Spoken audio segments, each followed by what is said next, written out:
Hey everyone, Codex here. Today what we're gonna do is take a look at Bitcoin once again to discuss the idea of a bear market through our moving averages. We are going to be taking a look at the 21 weeks EMA, the 50 weeks MA, as well as the 200 weeks moving average. But before we do get into this one, make sure to subscribe to the channel, leave the video a thumbs up and a comment.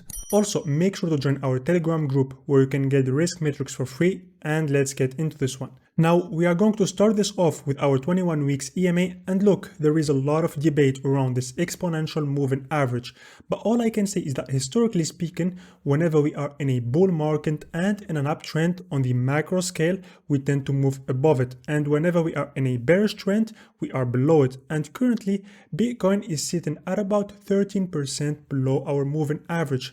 But is this really concerning, and should we really be worried about moving below the 21 weeks EMA?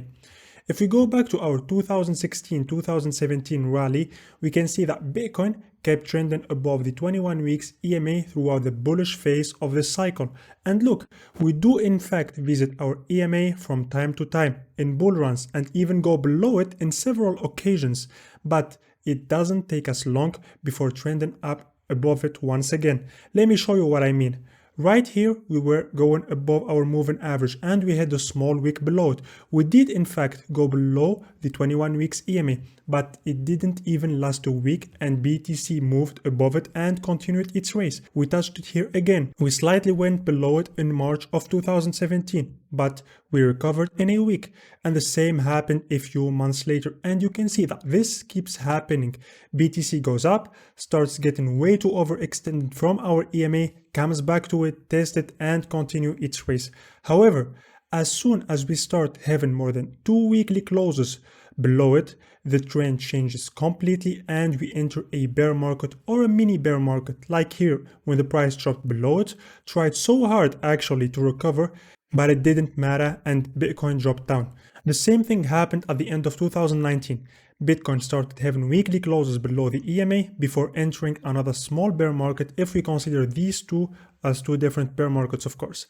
The same thing applies to the 2013-2014 bull run. As soon as Bitcoin started trending below the 21 weeks exponential moving average, it was game over and we entered a bear market. So you can see that this isn't something that happened once or twice, but several times throughout BTC's history. Now look, the last time this happened, we didn't enter a bear market, that's true, but nonetheless, we had a significant drop since BTC dropped from 64k all the way down to 29k. I mean, if that's not a mini bear market, I don't know what it is. Nonetheless, a recovery happened, which isn't actually the case usually, but it wasn't sustainable and it didn't last long before BTC dropped once again below the 21 weeks EMA. Now Bitcoin may recover like it did here. It's possible, but it's rare and it's not sustainable long term. And that's what worries me.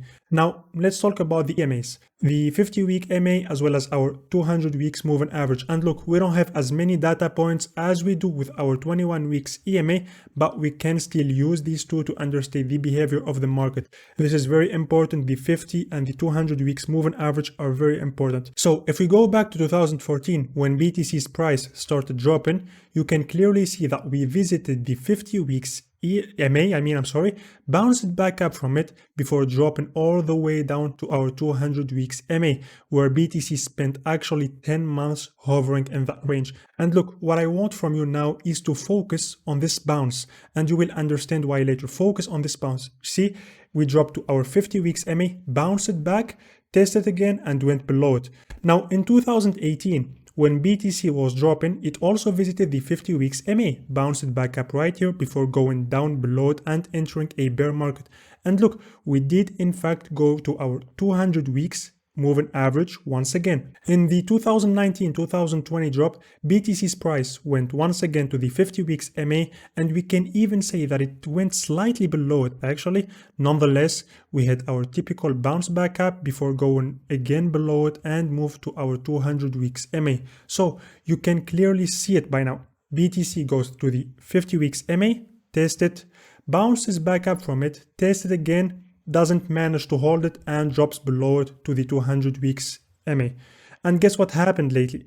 BTC dropped from 64k, tested the 50 weeks MA, bounced back up from it actually, came back in here. I mean, we didn't touch it here if you can see it clearly, but we came back close to it, bounced back up again, and we set a new all-time high before actually dropping below it, and we are currently below the 50 weeks MA. Now, historically speaking, each time we trend below the 50 weeks moving average, the 200 weeks MA tends to be our next station, which currently comes in at slightly more than 19,000 US dollars. That's really far. Now, this increases every week, so by the time BTC drops, if it drops, I'm saying if it ever drops, the 200 weeks will be much higher.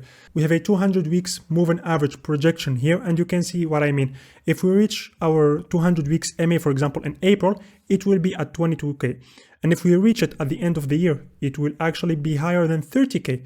So this was about it, guys. I'm not here to tell you to buy or sell or if you should invest into some other coins. I'm just here to show you the facts and the charts. This is what happened in the past, and it may indeed happen in the future. I won't say it will happen for sure, but it may happen. So having the idea in your hand that BTC will only trend up is somewhat bad. We are currently struggling to go back again above our 50 weeks MA and our 21 weeks EMA, and this is really concerning for Bitcoin. Thanks for sticking by, guys. Thanks for watching the video. If you enjoyed, please share it as it helps bring more people to our channel. Leave a like and a comment if you have anything to say. I'll make sure to reply to you, and have a nice day.